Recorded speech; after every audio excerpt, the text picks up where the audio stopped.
जिस तरह से हम देख रहे हैं ख़वातीन में तो ख़ास तौर पर ज़ियाबितस की तादाद बढ़ती चली जा रही है, ऐसा क्यों हो रहा है? ऐसी क्या गलतियाँ हम कर रहे हैं और ख़ास तौर पर प्रेगनेंसी के दौरान? अच्छा, सबसे पहले आपका बहुत शुक्रिया कि वेलकम। आपने बड़ा ही मुफीद एक टॉपिक जो है वो चूज़ किया पब्लिक के लिए। तो इसमें सबसे पहले मैं शुरू में ये बताना चाहूँगा कि जब हम इसको पब्लिक में हम जाते हैं अवेयरनेस के लिए, तो लोग समझते हैं कि शायद ये जो बीमारी है ये बुढ़ापे की बीमारी है। तो आपने अपने इंट्रोडक्शन में ये बताया कि ये यंगस्टर्स को भी ये मुतासर कर रही है। पहले ये होता था कि जो आपके फैमिली में 60 क्रॉस करते थे लोग, 55 या 70s में जाते थे, उन लोगों को डायबिटीज़ या हाइपरटेंशन होती थी। लेकिन आजकल के दौर में हमारी ओपीडीज़ में, इंडोर में ऐसे पेशेंट भी एडमिटेड होते हैं जो कि 15 ईयर्स से स्टार्ट होती है। 13 ईयर्स के पेशेंट भी डायबिटीज़ के साथ, टाइप 1 डायबिटीज़ के साथ, और टाइप 2 डायबिटीज़ जो है वो आपकी अडल्टहुड से स्टार्ट हो जाती है। सबसे बेसिक वजह जो इसकी है वो हमारा लाइफस्टाइल है। ये एक लाइफस्टाइल के अंदर सब कुछ समा जाता है। ये एक ऐसा वर्ड है जिसके अंदर आपका रहन सहन, आपका खाना पीना, आपकी हर चीज़ इसके अंदर अकोमोडेट होती है। अब लाइफस्टाइल से क्या मुराद है और इसका प्रेगनेंसी से क्या ताल्लुक है? जब एक फीमेल एक 9 मंथ्स का ड्यूरेशन प्रेगनेंसी के साथ गुजारती है तो उन फीमेल के अंदर एक सीडेंट्री लाइफस्टाइल आता है। वो बेशक वर्किंग वीमेन है, लेकिन जब वो प्रेगनेंसी का ड्यूरेशन होता है तो वो एक रेस्ट वाले फेज में जाती है। उसमें वेट पुट ऑन होता है। जब वेट पुट ऑन होता है तो वेट का एक बड़ा बज़ाहिर सा ताल्लुक है डायबिटीज़ के साथ। सही। और लोग कहते हैं कि हम तो मोटे हुए ही नहीं हैं, हमारे बाजू पे टांगों पे तो फैट ही नहीं है। इवन मैं कहता हूं कि 10 kg बेली फैट भी आपको डायबिटीज़ की तरफ लेके जा सकता है, जो कि बज़ाहिर आपका इतना नज़र नहीं आ रहा होता। तो सबसे बेसिक वजह जो प्रेगनेंसी में भी बनती है वो सीडेंट्री लाइफस्टाइल होता है, वेट का बढ़ जाना होता है। वेट के बढ़ने से आपकी बॉडी के अंदर जो इंसुलिन बनने के बाद इंसुलिन के काम करने का एक अमल होता है वो मुतासर होता है, जिसको हम इंसुलिन रेजिस्टेंस बोलते हैं। तो जब मोटापा होगा वो किसी भी वजह से हो, वो प्रेगनेंसी की वजह से हो, वो आपकी कोई और लाइफस्टाइल की वजह से हो, या आपकी वैसे कुछ लोग जो होते हैं वो हेरिटेड, उनके अंदर इनहेरिटेड होता है कि वो मोटापा गेन करते हैं। अगर कोई भी वजह मोटापे की है तो ये एक नंबर 1 कॉज है डायबिटीज़ होने की।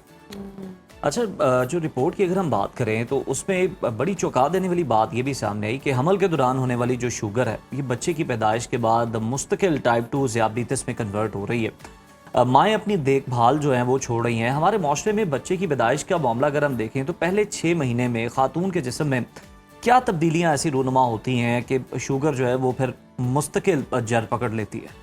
अच्छा, इसमें बड़ा ही अच्छा सवाल है। इसमें जब एक प्रेगनेंसी का जो अमल है उसके अंदर फीमेल के अंदर फिजियोलॉजिकली पूरी बॉडी के अंदर अल्लाह ताला ने हार्मोनल चेंजेस करनी होती है, जिसकी वजह से आपकी प्रेगनेंसी ने मेंटेन होना है, बच्चे की ग्रोथ होनी है और सारे जिस्म का अमल मुतासिर होता है।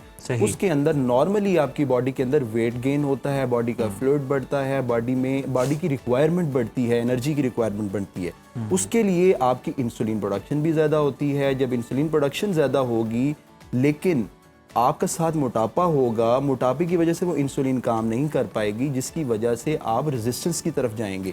होता ये है कि अच्छी बात इसके अंदर ये है कि हम पेशेंट्स को कहते हैं कि हम शुगर को रिवर्स करेंगे आपकी जी। अब ये वाली टर्मिनोलॉजीज यूज़ हो रही हैं कि डायबिटीज़ रिवर्जन की तरफ भी पेशेंट जाते हैं, लेकिन उसका सबसे नुकसान ये होता है कि लोग फॉलोअप में नहीं आते हैं। अगर एक फीमेल प्रेगनेंसी के अंदर, सब खवातीन जो किसी को खुदा न खास्ता प्रेगनेंसी के दौरान डायबिटीज़ डायग्नोज हुई है, मैं उनको कहता हूँ कि अगर एक दफ़ा आपको डायबिटीज़ होगी इसका मतलब ये नहीं है कि आप सारी ज़िंदगी इसको लेके चलेंगे जी। आप प्रेगनेंसी के बाद या प्रेगनेंसी के दौरान भी कुछ मेडिसिन सेफ हैं, हम पेशेंट को देते हैं। उसके बाद अपने लाइफस्टाइल को मेंटेन करें, डॉक्टर्स के पास जाएं, आपकी ये डायबिटीज़ रिवर्स हो जाएगी, ख़त्म हो जाएगी।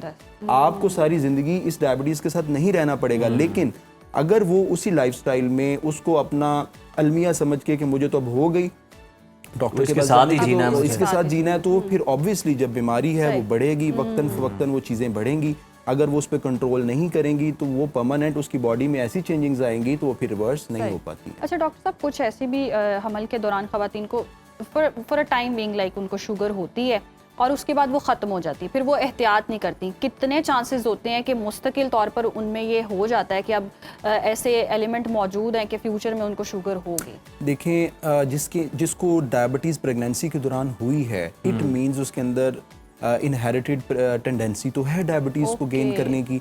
और वो कभी भी लाइफ के अंदर अगर वो अपनी ज़िंदगी के अंदर इस तरह के लाइफस्टाइल को अकोमोडेट करती है जिसकी वजह से उसका वेट गेन होगा, जिसकी वजह से उनकी इंसुलिन रेजिस्टेंस के चांसेस बढ़ेंगे, तो वो डायबिटीज़ की तरफ जा सकती हैं। अब सारे नाजरीन को मैं कहता हूँ कि अगर आपको लगता है कि आपको प्यास ज़्यादा लगती है, भूख ज़्यादा लगती है, पाँव जलते हैं, आपको यूरन रात को, नॉर्मल बंदा अगर यूरन रात को आया भी हो तो आँख लग जाए तो वो नहीं उठता, लेकिन अगर आप 3 से 4 दफ़ा रात को वॉशरूम के लिए उठते हैं तो ये एक उन इलामतों में से, ख़तरनाक इलामतों में से है कि आप अपनी शुगर को ज़रूर चेक कराएं।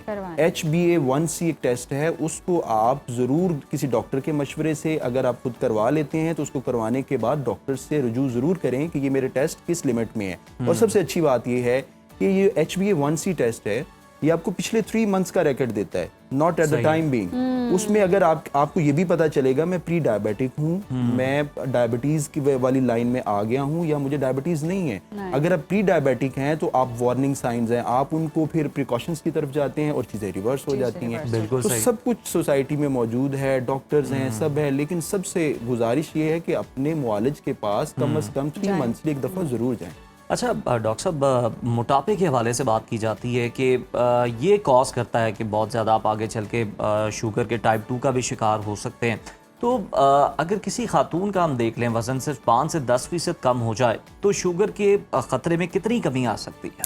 अच्छा, इसमें सबसे पहले मेरे पास एक पेशेंट आता है तो उसको जब मैंने कहा कि आपकी मेडिसिन आधी हो सकती है, लेकिन ये कि आप रोज़ का 30 मिनट्स वॉक को मामूल बनाएं, तो उसने कहा मेरी मेडिसिन को डबल कर दें, मैं वॉक नहीं कर सकता, मेरे पास टाइम नहीं है। ओह, तो ये हमारी सोसाइटी का अलमिया ये भी है कि जब हम खाते हैं हम कैलोरीज को कैलकुलेट नहीं करते। हमें ये नहीं पता होता हमने सारे दिन में कितने 1000 कैलोरीज इनटेक लिया है। लेकिन ये आपको जानना बहुत ज़रूरी है कि अगर आप एक चपाती खा रहे हैं कि उसके अंदर कितनी कैलोरीज हैं, अगर चाय का कप पी रहे हैं, शुगर के 8 स्पून 7 स्पून आप ले रहे हैं तो उसके अंदर कितनी कैलोरीज हैं। जब आप कैलोरीज पे नज़र रखते हैं तो आपको इन सारी चीज़ों का एहतियात होती है कि मैंने इतना लिया है और इतना मैंने नेक्स्ट नहीं लेना। फॉर एग्जांपल, आप अगर एक्सेसिव चीज़ें लेते हैं और साथ सेडेंट्री लाइफस्टाइल भी है तो आहिस्ता आहिस्ता आपकी बॉडी के अंदर जो एक्सेसिव फैट होगी वो डिपॉजिट होगी। जब एक्सेसिव फैट डिपॉजिट होगी तो आपके हार्मोनल सिस्टम बॉडी के सारे मुतासर होंगे। आपको सिर्फ डायबिटीज़ का ख़तरा नहीं है मोटापे से, आपको हाइपरटेंशन का ख़तरा है, 90% आपको heart attack, ischaemic heart disease और दिल की बीमारियों का ख़तरा है। तो मोटापा तो एक बड़ा वास्ट टॉपिक है, इस पे तो आप कहें कि मोटापा जड़ है बहुत सी बीमारियों की। जब आप मोटापे की तरफ जाते हैं, diabetes is only one cause, उसके बाद हाइपरटेंशन है, आपके मल्टीपल और कॉज हैं, ये भी आपको हो सकते हैं। सबसे इम्पोर्टेंट जो बात है वो ये भी जानना बहुत ज़रूरी है कि आपको डायबिटीज़ हुई है तो वो किस टाइप की डायबिटीज़ है। आइदर वो टाइप 1 है, टाइप 2 है, अडल्ट ऑनसेट है, प्रेगनेंसी एसोसिएटेड है। आप सबसे पहले उसकी कॉज ढूंढें, जिस कॉज से वो हुई है उसको ट्रीट करेंगे ना तो आपकी वो चीज़ जड़ से ख़त्म हो जाएगी। अच्छा डॉक्टर साहब, एक और चीज़ हम देखते हैं कि प्रेगनेंसी के दौरान सेडेंटरी लाइफस्टाइल को हमने बड़ा नॉर्मल भी कर दिया है। ख़वातीन की जी क्रेविंग है तो ये खाना है, मीठा खाना है, नमकीन खाना है और बड़ी शिद्दत से खाना है, फिर देसी घी हो गया, बड़े लवाजमात, वो रेस्ट जैसे उनका पीरियड है तो वो उन्होंने खाना ही खाना है, उन्होंने ये लाइफस्टाइल बना लिया है। ये भी कितना हार्मफुल हो सकता है कि अगर मीठे खाने की क्रेविंग हो, मीठा खाए जा रही है और फिर शुगर हो जाती है।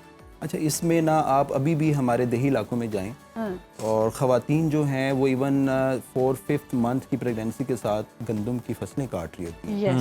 ठीक है, और इसमें कतन मुमानत नहीं है अगर आपको कोई कॉम्प्लिकेशन नहीं है कि आपने कोई काम नहीं करना, आपने वॉक नहीं करनी, आपने बिल्कुल बेड रिडन हो जाना है और आपने बिल्कुल है अच्छा आप हैवी डाइट लें, कोई उसमें कतन मुमानत नहीं है।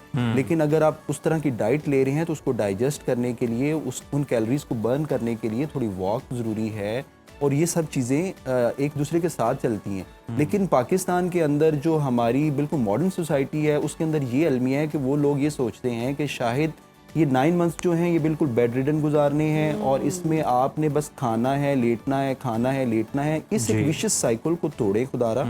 जब ये विशियस साइकिल टूटेगा, आप खाएं, ज़रूर खाएं, अपनी बॉडी की नीड के अकॉर्डिंग खाएं, उसको वॉक का मामूल बनाएं, हल्का फुल्का काम करें। और हाँ, जब आपका 7, 8, 9 आखिरी ट्राइमेस्टर जो होता है उसमें आपको कॉम्प्लिकेशंस का खतरा होता है, उसमें आप रेस्ट करें। वॉक उसमें भी मना नहीं है, अच्छा। आपको वॉक हाँ जी। आखिरी दिन तक मना नहीं है। इवन आप जब आखिरी लेबर पेन में होते हैं तब भी आपको डॉक्टर्स लास्ट पे कहते हैं आप थोड़ी वॉक थोड़ी करें walk करें। ताकि आपको लेबर पेन जो है ना वो जल्दी उनकी वो शुरू हो जाए। तो इसलिए वॉक को मामूल बनाएं। वॉक से आपकी कैलोरीज बर्न होती हैं, आपने जितना खाया होता है उसको निज़ाम को बेहतर करने में हेल्पफुल होता है, तो आपको मोटापा गेन नहीं होता। तो बेसिकली लाइफस्टाइल, आपका मोटापा और डायबिटीज़ ये एक इनका लाजम मलजूम ताल्लुक है। सही। थैंक यू बहुत सो मच शुक्रिया आपके वक्त डॉक्टर साहब, का। आपके वक्त का।